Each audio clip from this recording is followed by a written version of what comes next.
irritating.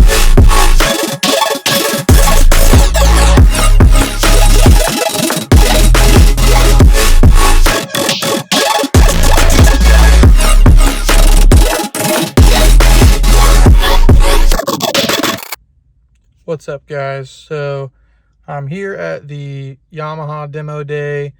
I just wanted to talk about it a little bit. So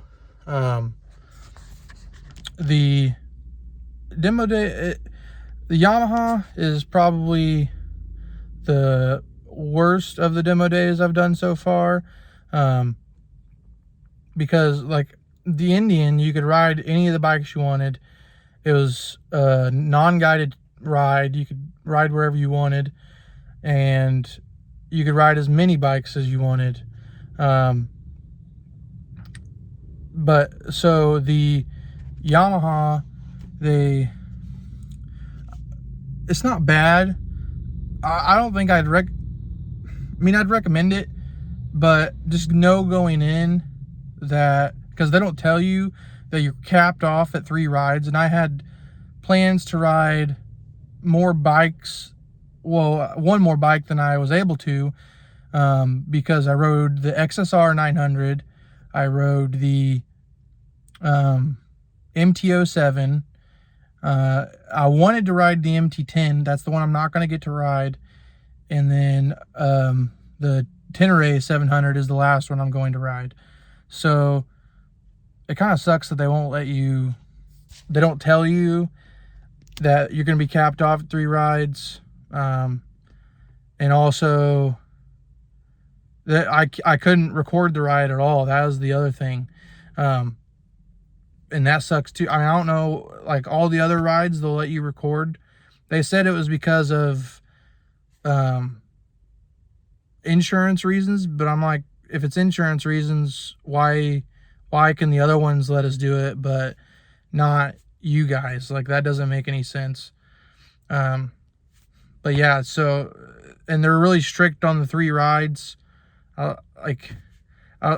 told him, I was like, I wish you would have said something when I got here that I only had 3 rides, because now I've rode these 2 bikes and I have to split between these 2 other bikes. And I probably wouldn't have rode the MT-07. I mean, I don't know. I like the MT-07. It's not a bad bike, but I could definitely tell I would much rather have the 900 or the 1000 over the 700. So, yeah, if you go to a Yamaha demo day, just know this ahead of time. Yeah, so just know going into the ride that this is how it's going to be. And they're really strict on their rules, which I don't think is great, but it is what it is. So, and I'll do my best to recap the bikes that I did ride. I'll be on my Rebel since I couldn't record this ride, but thanks for watching, guys.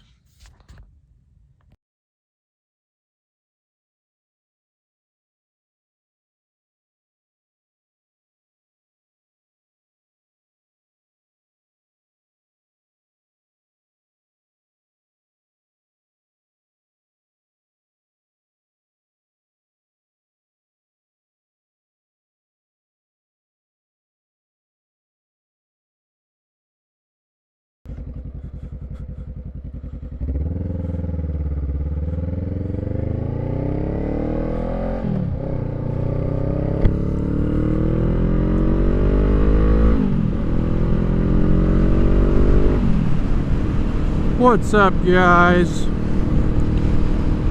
So, back at it again on the Rebel 500. Great day to be out riding.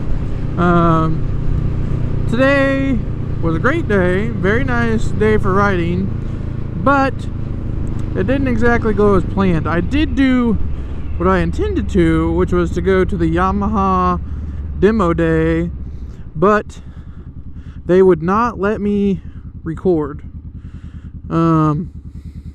which sucks. I was really hoping to get videos on all those bikes for you guys. wasn't really in my control. So it is what it is, I guess.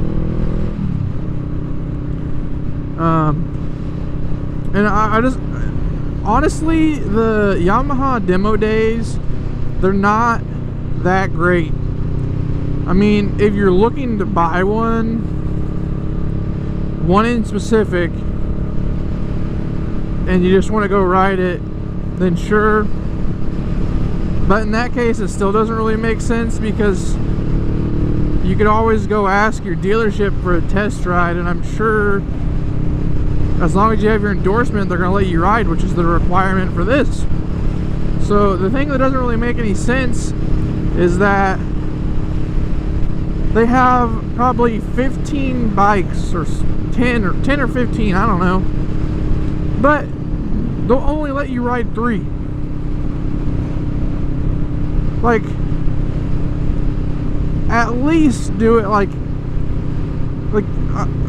I don't understand how you're gonna have a demo day and be like, this is a demo day to let you try out.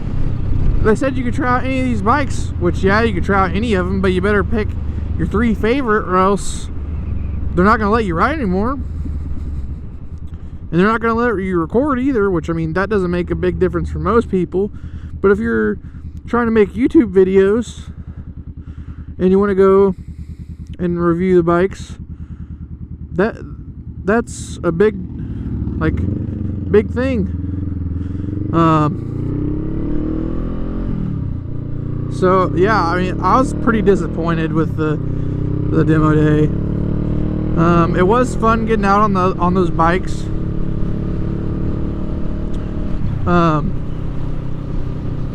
So I guess we're just gonna skip past that, because I could go on for a while on how they run that demo day, but that's besides the point, I guess. So the 3 bikes I rode, I started out on an XSR 900 because I wanted to see how it compares to the MT-09. I liked it.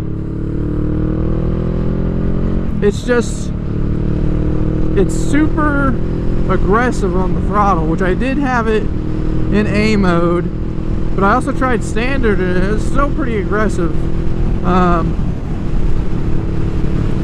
So I guess, but it also, so after that I rode the MT-07, and the thing I noticed between the XSR and the MT-07 is that I like the comfort on the MT bikes a lot better than the XSRs.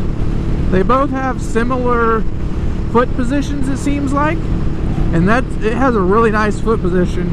The FTR, your legs farther back, and the MT and XSR, it's pretty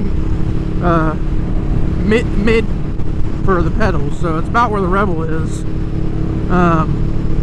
It's not quite as lean back as the Rebel is, obviously, but so I really liked the seating and the comfort and everything on the MT. So the XSR, it's got a ton of power. It's got plenty of torque. I mean, it's no leader bike in the top end, but it's still got plenty of punch. On the street, it's the most fun, I'd say. It's a very playful engine,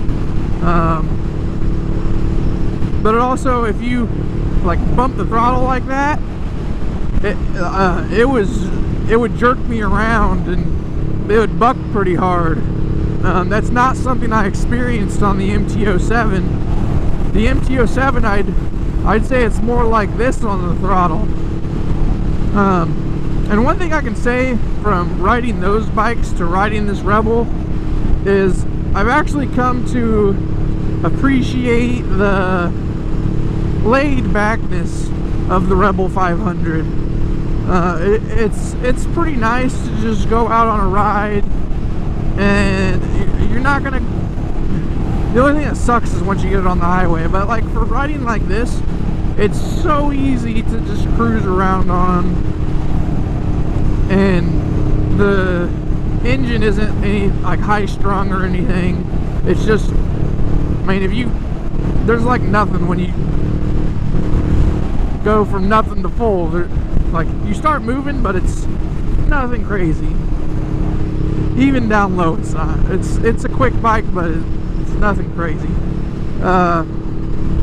So the MT-07 power, it's just a step above the Rebel 500. The nice thing about it was it cruised down the highway nice and easy.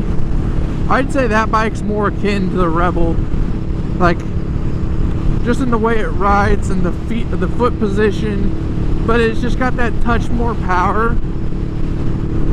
I wish the Bolt had the MT-07 engine. I would much rather see that, because I'm pretty sure that motor is more powerful than the Bolt 950. So I think that would be a good upgrade for that bike. But I really like the MT-07. I don't think I would buy it, because in that bike I just want more power. Whereas I think that 07 engine is perfect in a bike like this. Like, if this had the engine from that bike, I think this would be a fantastic bike. I just don't love it in the MT-07.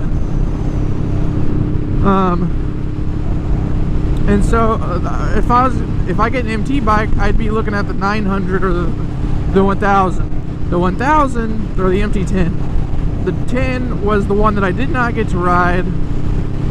So I tried out the CP2, CP3, didn't get to try out a CP4 because I had to choose between a Tenere and an MT-10, and I already rode an MT-10 or an MT bike, so I went on the Tenere.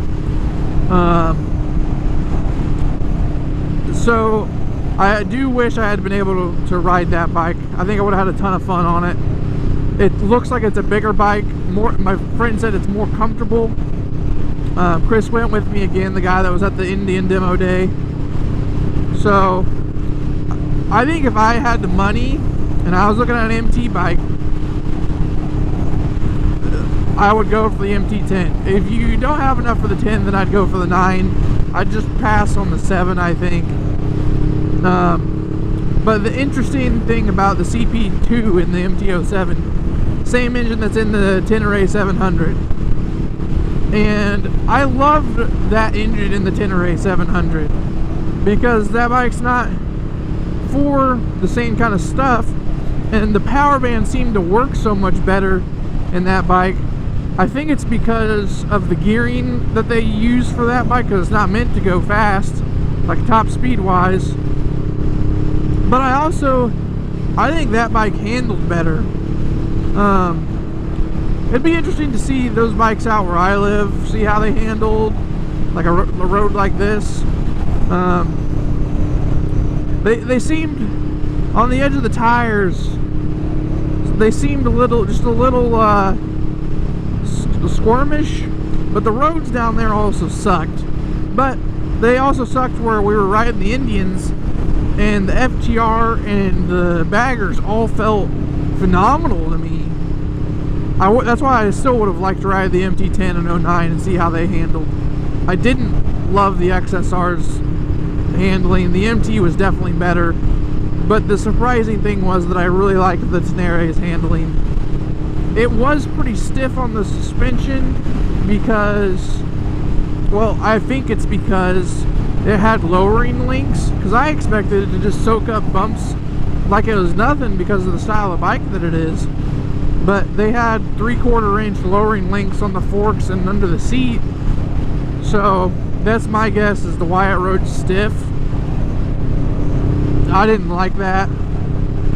But otherwise, I loved the Tenere. The controls were easy.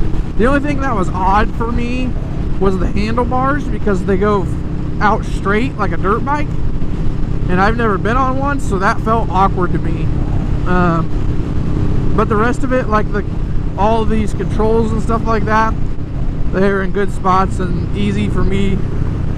It doesn't have much on it other than it has off-road ABS, so to switch it for that. So that's kind of nice. The other bikes had well, the MT-07 had nothing. Couldn't switch ABS or anything. The MT-09 had, or sorry, XSR 900 had modes, and the MT-10 my buddy rode had all of it. Had cruise control, ABS modes, traction control modes, and so does the MT-09 SP. And all these bikes are pretty light. Even the MT-10, I think it weighed in the mid 400s. The Tenere 700 was mid 400s. The XSR 900 was low 400s. MT-07, really, I think it was like 406. So I mean, there's no Ducati, although that was a dry weight, so I guess you can't really compare the wet to the dry. But so I enjoyed those bikes. I think my favorite, honestly, surprisingly, out of the ones that I rode was the Tenere. I don't think I'd get an XSR. I didn't hate it. I still had fun on it. Didn't hate the MT either, but that was probably at the bottom of my list. Just because that power band was weird. The top end didn't really feel there.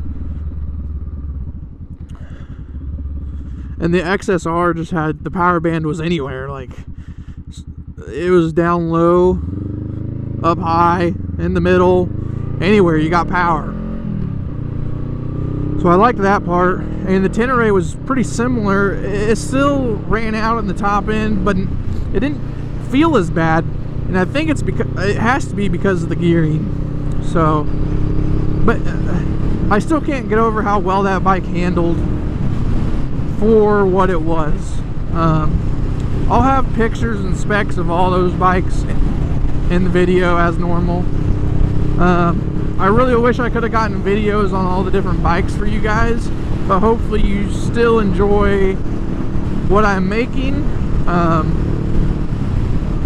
Next week is the Harley demo days, and then there won't be another demo day until the first week of June. And that's the Kawasaki at Westfield. So, and we met a guy when we were at that this demo day today, and he lives up by me. So hopefully we'll be able to get together with him for a ride sometime. And the crazy part about it was, I think it was, I want to say, I might mess this up entirely, but I think this was his stepdad that was down there with him, and he met him there for the demo ride. And he had a CBR 600 RR, and when I was talking to him, I asked him what he was riding. That's how I figured out that he had this 2019, and he was just like, take it for a ride if you want. And I was like, are you sure? He's like, yeah, if you're comfortable on it. And I was like, okay. So I took it down the road, came back, and one thing I can say for sure is you will never ever on this channel see me own a CBR 600 RR. Not because it was a terrible bike. Well, for me it's a terrible bike, but like, because the engine was awesome. It's not incredibly powerful, but my problem with it was I sat on it, I put my hands on the bars, and my hands were like down here, and I was like, this bike sits so low, and I was like, this is awful. But I was like, I don't know how you ride this. Like, it's such a horrible seating position. And then I was having trouble finding the pegs because it's not like any other bikes that I ride. It was like way up here, so my legs were like at a 90-degree angle. It was incredibly uncomfortable, but once you got moving, it was pretty fun to ride. The power band doesn't start till at least 7,000 RPM. But once it hits that 7,000, you had a Yoshi exhaust on it, and once it got there, man, did it make a glorious sound from that exhaust. I just love the sound of a good exhaust on an inline 4. Yamaha 1000s and 600s I think still take the cake for me, but Honda still has a pretty sweet exhaust note.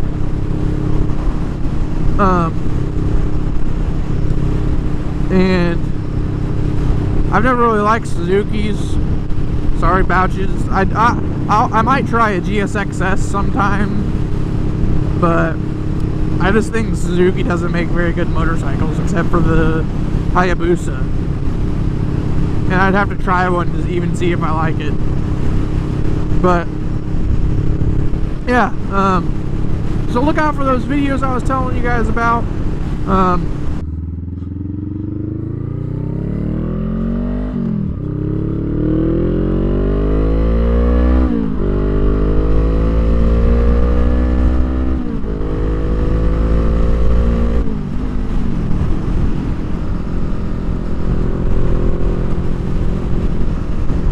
Look at that, we got a full throttle acceleration in on this video. One thing I will say about stock exhausts on bikes is, holy crap, does every single manufacturer screw it up. Indian was probably the best one that I had heard as far as stock exhaust. Still wasn't great, but it was more satisfying than that Ducati. The Ducati, I think, is probably the worst stock exhaust I ever heard. So much to be desired. But yeah, so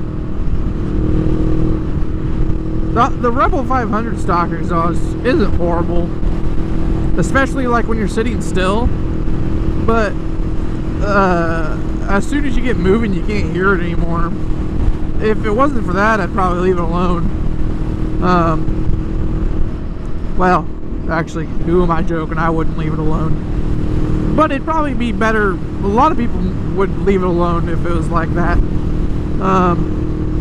But I don't get how they don't know, how to make a good stock exhaust. I know they have restrictions to meet, but the way they design their exhaust is the whole problem. How they chamber it off, and have that little exit. That's what makes the bike sound like crap. They just need to make it a wide open exhaust, but just give it more packing so that it has a throaty sound, but it's not like a sewing machine. Every manufacturer makes their bike sound like a sewing machine, and they don't care. I don't get it. Because pretty much all of these bikes have an incredible exhaust sound, and you would never know with the stock exhaust that's on there. Even this bike, while I wouldn't quite call it incredible, it's still fun to listen to. It's because it sounds like an RZR or side by side. Well, just an RZR really, because those are also twin cylinder. They're a lot bigger, but it sounds pretty much identical. But anyways, guys, I'm gonna end the video here, and I hope you have a great one. Thanks for watching.